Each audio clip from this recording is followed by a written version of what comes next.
At what point after meeting her did God show you like that's the one? Well, again, I had the girlfriend that I was dragging my feet on. We talked about her in the first show, but she's done. Yeah, she. Though when that girlfriend came to visit me on campus, she stayed with Angela, and then that's awesome. Then I broke up a few weeks after that, and then started dating Angela. I'm here for our date, not you, the girl you're staying with. Yes. That's an Office episode. Is what that is. Yeah, and then By the way, Angela, I'm breaking up with you. Angela, my then girlfriend, and I also had breakfast together one morning. Sweet. Wow. And Angela said, "Is it going to be awkward?" I said, "Absolutely not. Come on." And it was awkward. And so You can't make an omelet without breaking a few eggs. Yep, There's another as thing they they also say. say.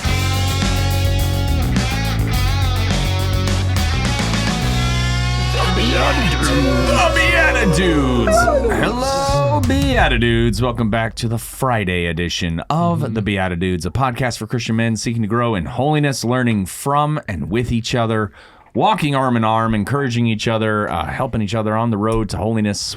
Eternity with the Trinity is the goal. My name is Paul Kolker, and I'm joined as always by my co-hosts, Jeff Schiefelbein. Howdy, Paul. Howdy. And Nicholas Bezner. Howdy, howdy. Howdy, howdy. Not to be outdone. And we're back with none other than Kyle Hatfield. And You said That was great. thank you. wow, you was threw nice. your voice, man, like you were the genie from Aladdin. That's right. Prince Ali. No, so I'm not going to go into all that.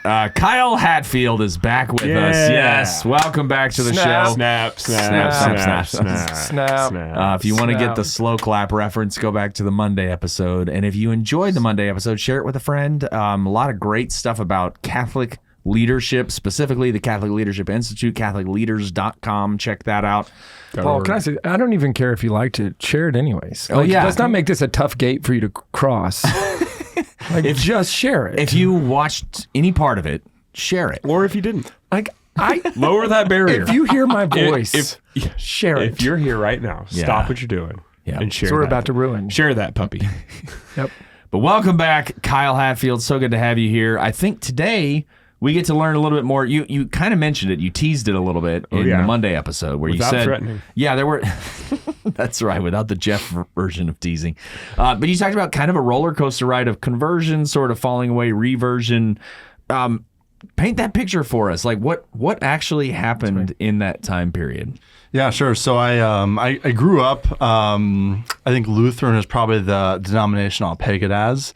And so I grew up. My mom was Catholic growing up, and my dad was Baptist, and so they kind of settled on Lutheran.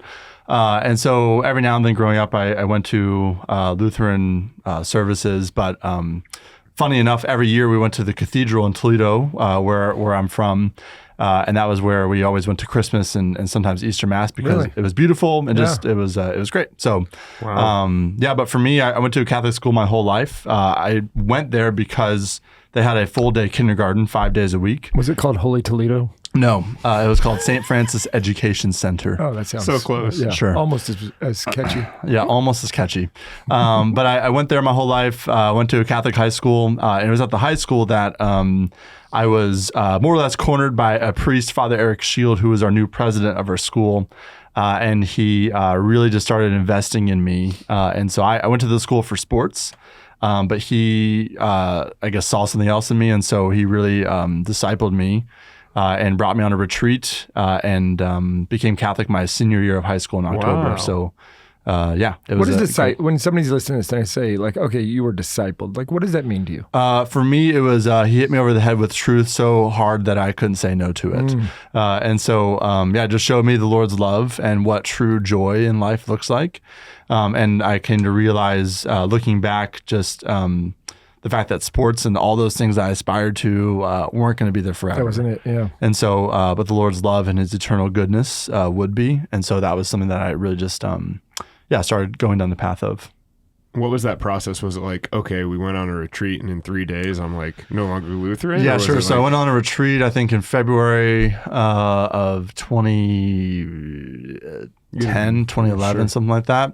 But I went on a retreat in February, and then the next kind of early fall, I'd made a list of 20 reasons why I want to be Catholic, and then had a meeting to go over that with him. And so in October of that year, my senior year of high school, I was confirmed then. Be awesome if that list was just all one word answers: joy, peace, beauty. It was a long list. I mean, I was in my handwriting. I remember it was like 4 or 5 pages of there's a pope all the way back to Peter. Like that's one. So. What a great process. Like a discernment through writing too. Yeah, it was. That's cool. No, yeah. Well, I was just curious. I mean, you said one of them, but I was curious if you had like a couple of the others that you could remember. Yeah, I mean, there was the Eucharist, the community. Like there's that was a big thing for me. But yeah, those were the ones I remember for sure. I mean, What was it? I mean, was that part of the retreat talking about the Eucharist or something? Like what no, got so you? I mean, I had learned a lot about the faith so that I could prove it wrong. I would say that if people ask me like, what were you growing up? I would say anti-Catholic is probably what I was. And so, I mean, I was a kid in class poking fun at the theology teachers and saying, you're a cannibal, all those classic lines, thinking I'm so cool. But in reality, I was just really, not a great upstanding child in high school for sure. Yeah. Yeah. I mean, but that's kind of all of us in some way, shape, or form, right? We're growing up and trying to figure all that stuff out. But yeah, no, I mean, thank you for sharing that, because I'm sure that there are people who watch our show who are like, well, I don't know about this or that or the other. But I mean, that's, I think, a fair point to be able to realize, oh yeah, everybody has their own story, their own path. Yep. I can remember like you look at people and think to yourself like, oh, like let's just take somebody who I know works at the Catholic Leadership Institute, right? And I'm early 20s, not greatly catechized, trying to figure my way out. And you look at Kyle Hatfield and you're like, I can't do that. I didn't grow up holy. You know, there's like this fake barrier that you put in front of yourself. And just watch the last 256 episodes of BeatiDudes and you'll figure out like there's a pathway that is full of bumps and bruises to get there. Subscribe.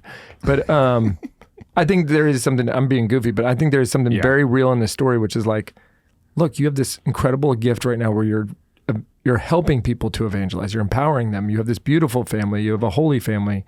And at one point you were set out to like prove things wrong and poke the bear and, you know, be a nuisance. Yep. Okay, that's life. What are you going to do about Father Eric had lots of other choice words for me to describe me at that time. That is not for this space. But can he come on the show? Yeah. He'd be great on the show. I would love it. Yeah, he's awesome. But and I would love to say that after that it was all peaches and cream or whatever the phrase is. But I went off to college and studied engineering and fell away completely my freshman year. But I went to Ash Wednesday Mass because I'm a good Catholic. Yes, you are. And you got that one. Yeah. So, not even a holy day. That's right. That's right. Look at my forehead. But people would say, "Oh, are you Catholic?" I'm like, "Baby, I'm fasting." Come on, big time, big Catholic here. Big time. And then what happened for me is I was living just kind of in a state of the world, and a friend of mine who is now a priest, Father Chris Cherner, he called me and said, "Hey, you know the summer camp that you loved going to as a kid? They need some more counselors or more missionaries to come work there this summer." And so I was like, well, whitewater rafting, yeah, I'm in. And so that was really all it took. And nice. Deep discernment. Huh? And so I showed up there, and the first you're praying all the time at these Life Teen camps. It's a great gift. And we pray holy hours every morning. Up to that point, I had never prayed a holy hour in my life. And I just saw all these people around me who love the Lord so deeply. Yeah. And I was sitting there thinking, well, I can pass like half an hour doing a rosary. Did a rosary, took like 15 minutes, and then sat there for another 45 minutes having no idea what to do. And so I saw all these people who clearly love the Lord. And it was just so inspiring to me to know this is something that I need to have for my life. And so it gave me really clear direction. And yeah, so I called my parents, told them I did not want to go back to engineering school and that I was going to transfer to Franciscan and then maybe be a youth minister or something like that. How'd that go? Yeah. It was great. I did it for a year. But your parents. Oh, not great. No, not great. That was not great. No, that part, not great. We eventually got there. Father Eric had a really good Engineering's for people that want to be able to afford a family. Sure, yeah. What? But the reality is, with Father Eric, he kind of helped really paint the picture of like what this really means and with my parents. But now my parents are they love what I get to do. They think it's so cool. My dad is now Catholic, and so he converted to the faith back in 2015, I think. And so he's been Catholic for 10 years. What were his 20 reasons? Oh, he probably had a lot more. He's a very analytical guy. He has a master's degree in applied statistics. Whoa! And so he's a walking human calculator. Okay. But, he's a great man. And so he's now Catholic and goes to mass all the time. That's so cool. So was that part of your inspiration for going with engineering in the first place? Was just like, oh, he's analytical. Yeah, I mean, I guess I had the desire for that, and I loved Legos growing up, and so I was like, well, engineering, you get to build stuff, and so so I started doing that. But I would say that he built a love of mathematics in my life. It's like they say the protractor doesn't draw very far from the apex. That's exactly what they say. One of those things they say a lot. Mm-hmm. Yeah. I heard that my whole life growing up, Jeff. Right. I didn't know beautiful. I didn't know anyone else actually knew that phrase. Yeah. If somebody wants to put that in a cross stitch for us, we will hang it above the door of our studio. Manifest it. My dad is actually exactly like your dad, and then he got me. So the Lord has a sense of humor. Yep. He's like, good luck, Jeff's dad. Yeah. What are you doing? I don't know. I'm shirtless. We'll figure something out. It works. That was you yesterday. Yeah. But then I transferred to Franciscan, and that was eventually within days of being there. Met my now wife, and so it was God's providence is always so good. At what point after meeting her did God show you like that's the one? Well, again, I had the girlfriend that I was dragging my feet on. We talked about her in the first show, but she's done. Yeah, she. Though when that girlfriend came to visit me on campus, she stayed with Angela. That's awesome. Then I broke up a few weeks after that, and then started dating Angela. I'm here for our date, not you, the girl you're staying with. Yes. That's an Office episode. Is what that is. Yeah, and then By the way, Angela, I'm breaking up with you. Angela, my then girlfriend, and I also had breakfast together one morning. Sweet. Wow. And Angela said, "Is it going to be awkward?" I said, "Absolutely not. Come on." And it was awkward. And so you can't make an omelet without breaking a few eggs. Yep, That is another as thing they they also say. say. But Breaking up with a few. But that was that was probably the last remnant of my life that was not of the Lord. And so when I met Angela, I realized this is who I want to be with. And after a lot of discernment, that was where we ended up. Praise God. That's awesome. And then from there, I never looked back. And at any point in this roller coaster, were you ever like, maybe I'll be the next priest at this? Did you ever do that? I think I had said at one point in my life, like, hey, if my girlfriend doesn't work out, like I'll become a priest. And that's what they're looking for, people that it's just option B. Sure.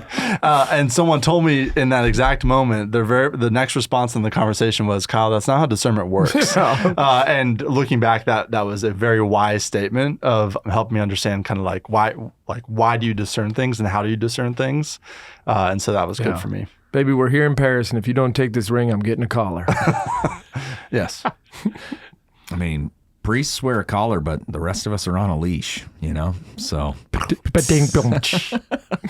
Sorry, I loved it. Okay. I broke out the phrase, the old ball and chain the other day. Oh, yeah. Did not go well. It went super well. In front of your ball and chain? Yeah. It was just a funny, I won't even say it on air. It wasn't even in a bad context. It was out of a joke, and it was just a funny one. But yeah. Was it a joke better than ChatGPT? Not than the hat one, the field. So. That's pretty good. Do you know my buddy Brian was getting married in Houston? They just decided to do an outdoor wedding in July. Yeah, you bet. In Houston because of the lack of humidity. And right before he's about to walk out to go meet, I don't know why he's walking down the aisle, but you know what I mean? The wedding's going to start. He goes, "Oh shoot, my phone's on me," and he hands it to me. He goes, "Take this." And so I open it. His now wife, but they were just about to get married, is Mary Beth. And so I just changed her name in there to Ball and Chain.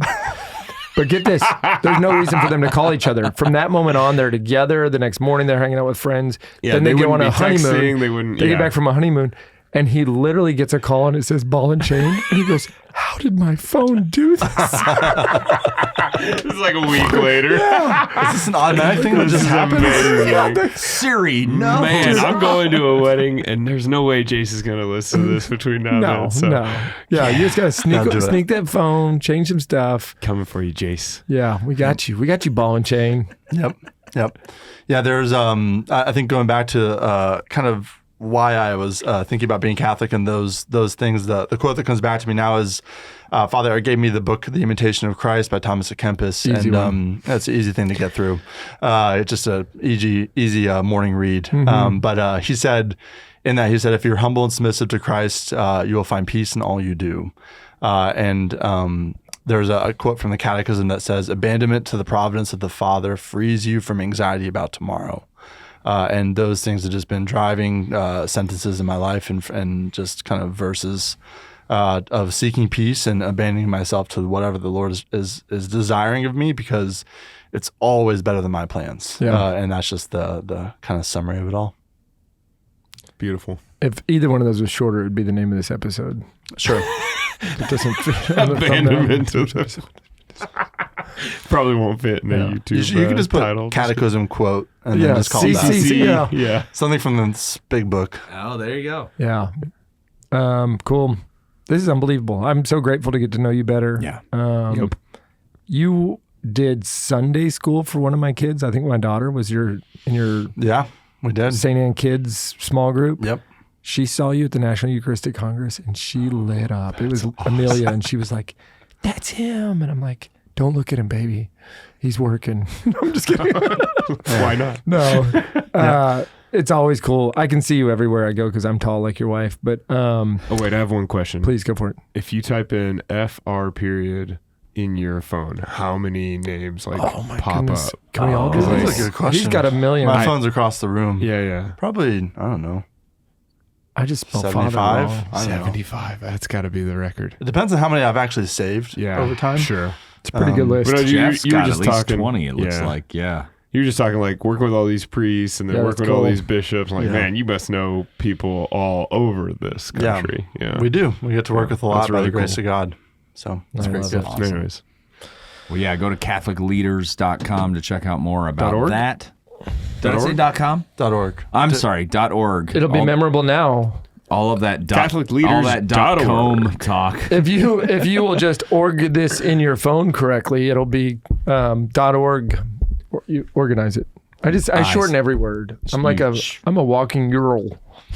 URL. You are too. Anyway, we will see all of you in the made-up websites of life, and for the rest of you, we will See you in the Eucharist. God bless. You really shortened that sentence. Thanks for tuning in. If you'd like to join us at our undersized table, subscribe to the video version of the show on YouTube by typing @ that's the symbol @ so shift and 2 on your keyboard, @ the _ BeatiDudes on YouTube. We'll see you there.